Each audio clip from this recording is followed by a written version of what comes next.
Hello दोस्तों, जय हिंद। आज हम लोग बात करेंगे आस्फा के बारे में। देखिए, आस्फा है क्या? बेसिकली स्पेशल ये arm force special power act है। ये आया था 1947 में, लेकिन ये पेश किया गया था 1947 में, लेकिन जो पारित हुआ 1948 में और लागू हुआ 1958 में। इस चीज़ को याद रखिएगा। पेश कब किया गया था? 1947 में, है ना।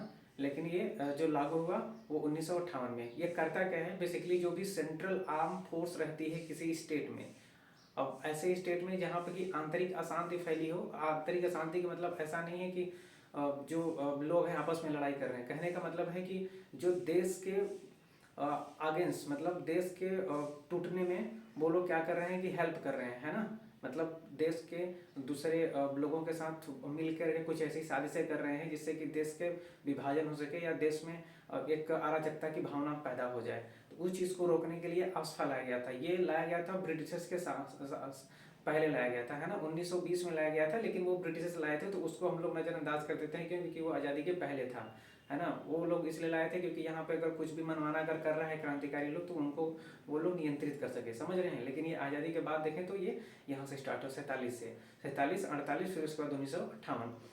तो इसमें क्या है कि अगर कोई भी सेंट्रल आर्म फोर्स रहती है, सेंट्रल आर्म फोर्स का मतलब जो कि केंद्रीय बल जो है ना, जो केंद्रीय बल है, अगर वहाँ पे है तो वो क्या करती है, किसी को शक के दायरे में देख करके उसको अरेस्ट कर सकती है, पूछताछ कर सकती है और उसको मार भी सकती है गोली से। उसको इतना अधिकार मिलता है। लेकिन कहीं ना कहीं ये भी चीज़ है कि अगर किसी को ज़्यादा अगर पावर दे दीजिए तो अपने पावर का मिसयूज भी करता है ना। सबसे बड़ा तो प्रॉब्लम ये है कि अगर किसी को पावर दे दी तो ये मिसयूज करता है। तो याद रखिएगा कि क्योंकि इसका पूछता है एक्ट, तो एक्ट है आपका 1958, ये एक्ट है ना। अब इसको देख लेते हैं हम कि ये कहाँ पे अप्लाई हुआ है। तो देखिए, बाकी स्टेट में ठीक है, लेकिन कोई भी चीज़ जो अपने से काफ़ी दूर हो जाए, मतलब सेंट्रल से काफ़ी दूर हो जाए, तो वहाँ पे ये अशांति वाली जो बातें हैं ये काफ़ी होने की पॉसिबिलिटी रहती है ना। काफ़ी होने के चांसेस रहते हैं। तो ये जो आपका एरिया है ये असम, नागालैंड, मणिपुर, यहाँ पे ज़्यादा देखने को मिलता है। लेकिन ये अप्लाई हुआ था कब? 1958 में दोस्तों। कब हुआ था? 1958 में। और ये 1958 के बाद से ये, क्योंकि ये अचानक एक ही साथ में नहीं अप्लाई कर दिया जाता, एक ही साथ में नहीं कह दिया जाता कि अब से यहाँ पे अस्फा लागू हो गया, वैसा नहीं। क्योंकि वो चीज़ें धीरे धीरे छः महीने कर करके ऐसा बढ़ा सकते हैं। क्योंकि अच्छा, आप एक ही साथ में 25 साल 30 साल के लिए ऐसा नहीं लगा सकते। इसको 6 महीने के लिए आपको आगे बढ़वाना पड़ेगा, है ना। बहुमत की सरकार है तो आराम से ये चीज़ें पास हो जाती है। लेकिन जब से ये अप्लाई हुआ था, है ना, 6 महीने बढ़ाने के बाद से देखा गया है, मतलब जो गवर्नमेंट करंट टाइम में गवर्नमेंट है, मोदी गवर्नमेंट, 2014 के बाद से तब से क्षेत्रों में काफ़ी कमी आई है। मतलब जहाँ पे पहले ज़्यादा एरिया में लोग वो थे, मतलब क्रांतिकारी की भावना थी। क्रांतिकारी इन द सेंस कि वो लोग तोड़ने की बात या देश में एक निगेटिविटी फैलाने की बात करते थे, तो वो किसी दूसरे ग्रुप के साथ मिल जाते थे, जैसे कि आम आदमी को प्रताड़ित करते थे, वहाँ जबरदस्ती कुछ भी अपने मन से करते थे।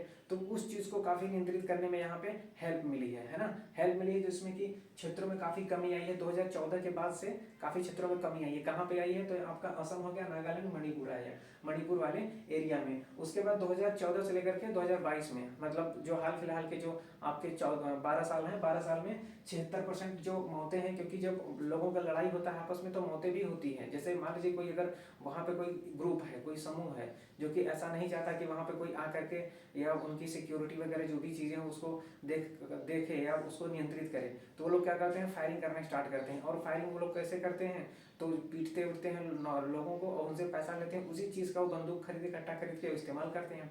इससे क्या होता है कि देश में शांति फैलती है, लेकिन एक निगेटिविटी बाहर के देशों में जाती है कि उसका वहाँ पे राज्यों के अंदर गोली चल रही है। कहने का मतलब कि वहाँ पे अशांति है, मतलब बढ़िया देश नहीं है ना। तो इससे काफ़ी चीज़ें प्रभावित होती है।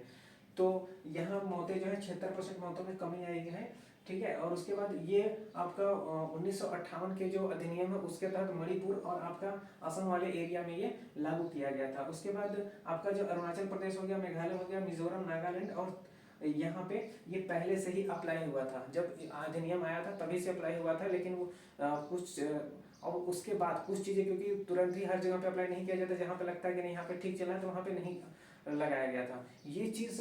तो जो त्रिपुरा में है, त्रिपुरा में 2015 में, क्योंकि अब देखिए यहाँ तक तो हो गया, लेकिन पूछता है कि 2015 में कौन से स्टेट से हटा लिया गया था आफ्सपा, है ना। तो इस चीज़ को देखें, त्रिपुरा में 2015 में हटा लिया गया था, ठीक है। 2015 में इसको हटा लिया गया था, सॉरी 2015 से 2015 और 18 के मतलब 2015 में लगाया गया और 18 में हटाया गया, क्योंकि कुछ चीज़ें बहुत ज़्यादा मिस्टेक हो रही थी, तो उसके बाद फिर उसको कंट्रोल किया गया ताकि ऐसी प्रॉब्लम फिर से देखने को ना मिले। कुछ ग्रुप थे विशेष तौर पे अल्फा ग्रुप था नाम, है ना, एक था, बाकी तो और भी लोगों को वो दबोच करके अपने साथ मिला लिया था, इसलिए ऐसी समस्या देखने को मिला था असम वगैरह में भी, क्योंकि हर कई कई जगह पे वो छोटे छोटे ग्रुप के रूप में उभरे हुए थे। जैसे यहाँ पे एक जगह मेन हो गया तो उसके बाद वहाँ पे खोल दिया, है ना, जैसे सिग्मा, तो ये जैसे मैथ के नाम है ना, वैसे ही वहाँ पे ग्रुप का भी नाम है ना। सुनने में कॉमेडी लग सकता है लेकिन ये हकीकत है वहाँ की रियलिटी। उसके बाद इसके लिए देखिए, जब ये आफ्स्पा कानून आया था तो अब काफ़ी मौतें हो जाती थी, मतलब जो आर्म फोर्स होती थी वो किसी को शक के दायरे में लेकर के डायरेक्ट गोली मार देती थी। तो उसमें लोगों ने प्रोटेस्ट किया कि ऐसा कब तक चलेगा। अब जरा सोच के देखिए, अगर आप कहीं जा रहे हैं, कोई अगर आपको गोली मार दे तो आप भी परेशान रहेंगे कि कैसा कानून है कि जो कि आम आदमी की चीज़ों को समझ नहीं पा रहे, डायरेक्ट मारे। तो ये चीज़ देखिए, उस चीज़ को रोकने के लिए एक समिति बनाई गई थी, जीवन रेड्डी समिति। जीवन रेड्डी समिति अपनी जो रिपोर्ट है 2007 में प्रस्तुत किया था, सॉरी 2008 में प्रस्तुत किया था। तो उन्होंने बताया, नवंबर 2008 में भेजा था, तो उन्होंने बताया था कि इस चीज़ को अब खत्म कर देना चाहिए। अब कुछ एरिया को छोड़ करके, है ना, कुछ एरिया को, जैसे असम का है, मणिपुर का है, मेघालय का, कुछ एरिया को छोड़ करके बाकी मैक्सिमम जगह पे जो खत्म कर दे। ऐसे क्या होती है कि अशांति के साथ साथ एक निगेटिव या ऋणात्मक भावना जो है पैदा होती है, और लोगों के बीच में एक अलग टाइप का माहौल क्रिएट होता है ना, जिससे कि खुल करके हर चीज़ें एक्सप्रेस भी नहीं कर सकते। अगर कहीं जा रहे कोई शक के दायरे में, उसको अगर गोली से या किसी तरीके से मार दिया तो समझ लीजिए कि मतलब काफ़ी छोटे लेवल पे वार हो सकता है, वो बड़ा भी बन सकता है ना। अब इसके बाद मिलेंगे हम लोग नेक्स्ट में, तब तक के लिए जय भारत।